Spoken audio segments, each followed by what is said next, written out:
Gamete study centre में आप सबका स्वागत है। आज हम जिस विषय वस्तु का अध्ययन करेंगे वह है हिंदी और उसकी उपभाषाएं। अपने आरंभिक काल में हिंदी शब्द भाषा के रूप में प्रयुक्त नहीं किया गया है।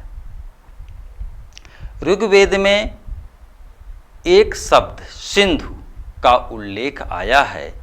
यह सिंधु शब्द भारत के उत्तर पश्चिमी सीमा क्षेत्र में बहने वाली नदी थी।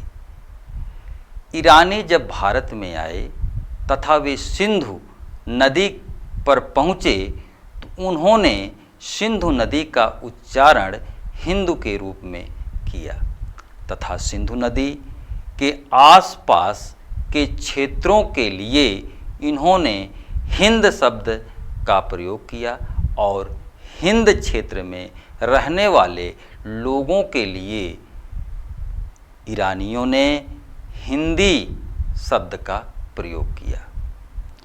मोहम्मद इकबाल की शायरी में हिंदी हैं हम वतन हैं हिंदोस्तां हमारा में हिंदी शब्द हिंद क्षेत्र के निवासियों के लिए ही प्रयुक्त किया गया है। कालांतर में यह हिंदी शब्द हिंदी भाषा के लिए रूढ़ हो गया। इसी हिंदी को हिंदवी, हिंदुई तथा दक्षिणी हिंदी भी कहा जाता है। हिंदी शब्द को भाषा के अर्थ में फिरदौसी, अलबरूनी, अमीर खुसरो तथा अबुल फजल ने अपनी रचनाओं में किया है।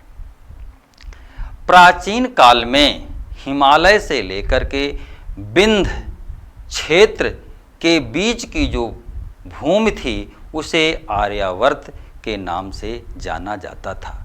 इसे जम्बूद्वीप तथा भारत खंड के नाम से भी जाना जाता था। जम्बूद्वीप भारत का नाम ऐसा कहा जाता है कि जामुन वृक्षों की प्रधानता के कारण इसका नाम जम्बूद्वीप पड़ा।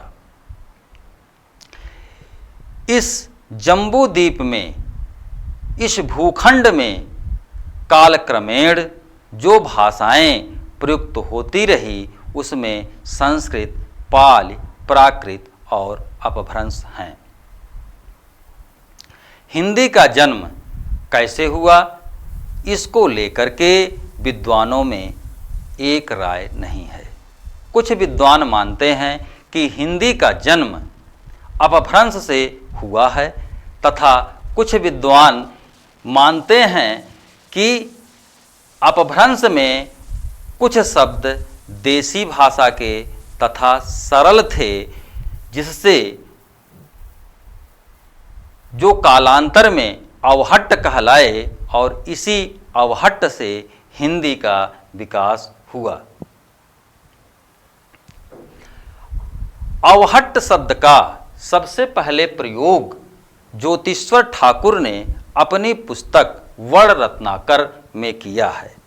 विद्यापति ने अपनी पुस्तक कीर्तलता की भाषा को अवहट्ट माना है।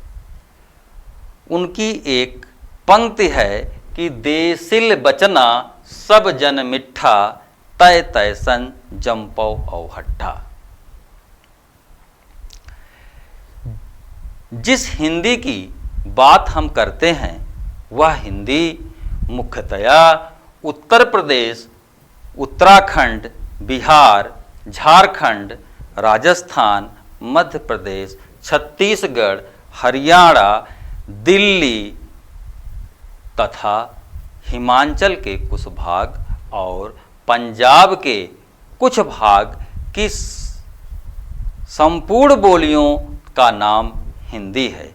इस हिंदी में उर्दू भाषा शामिल नहीं है। जिस हिंदी की बात हम करने जा रहे हैं इस हिंदी के अंतर्गत 5 उपभाषाएं हैं, यानी 5 उपभाषाओं के समूह का सामूहिक नाम हिंदी है। उपभाषा या विभाषा किसे कहते हैं? उपभाषा की परिभाषा है कि जब कोई बोली अपने क्षेत्र में विस्तार कर लेती है तथा उसमें कतिपय साहित्य की रचना किया जाने लगता है तो वह बोली विभाषा का रूप धारण कर लेती है, यानी उपभाषा कहलाने लगती है।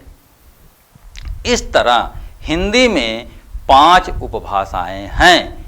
पहली उपभाषा जो है वह पश्चिमी हिंदी की है, दूसरी पूर्वी हिंदी की है, तीसरी बिहारी हिंदी की है, चौथी राजस्थानी हिंदी की है और पांचवी पहाड़ी हिंदी की है।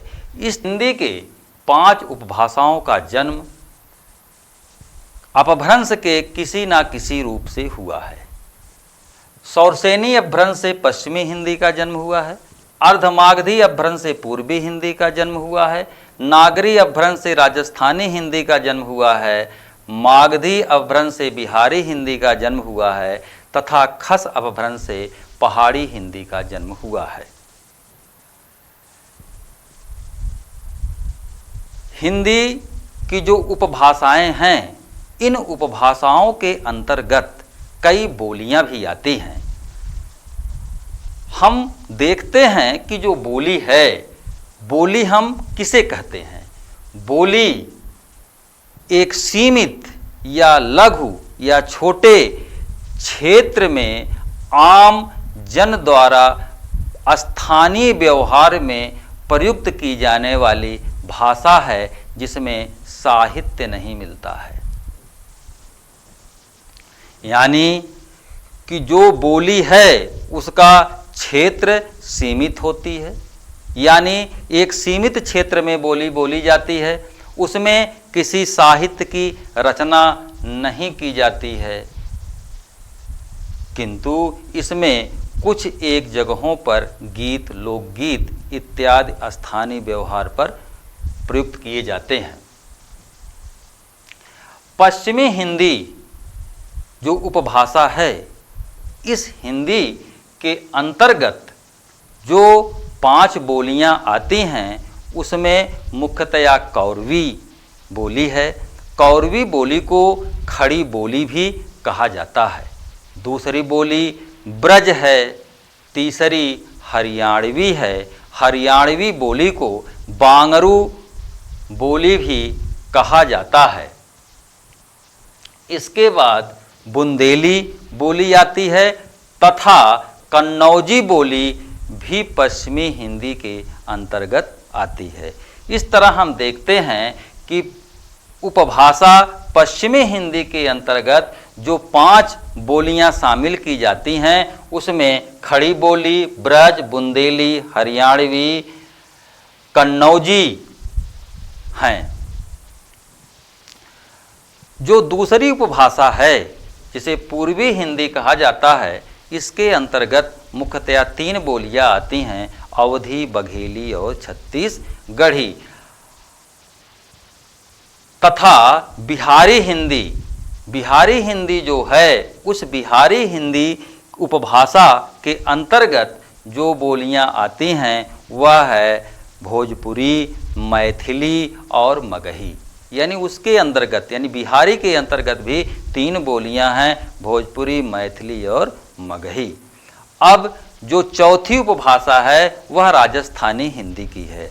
राजस्थानी हिंदी उपभाषा के अंतर्गत जो बोलियां आती हैं उसमें है मारवाड़ी, जयपुरी, मेवाती और मालवी। इस तरह राजस्थानी हिंदी के अंतर्गत जो 4 प्रमुख बोलियां हैं वो मारवाड़ी हैं, हड़ौती या फिर जयपुरी, मेवाती और मालवी। पहाड़ी हिंदी उपभाषा के अंतर्गत मुख्यतया 3 बोलियां आती हैं, कुमायूनी, गढ़वाली और नेपाली। इस तरह हिंदी भाषा के अंतर्गत 5 उपभाषाएं तथा 18 बोलियां आती हैं। धन्यवाद।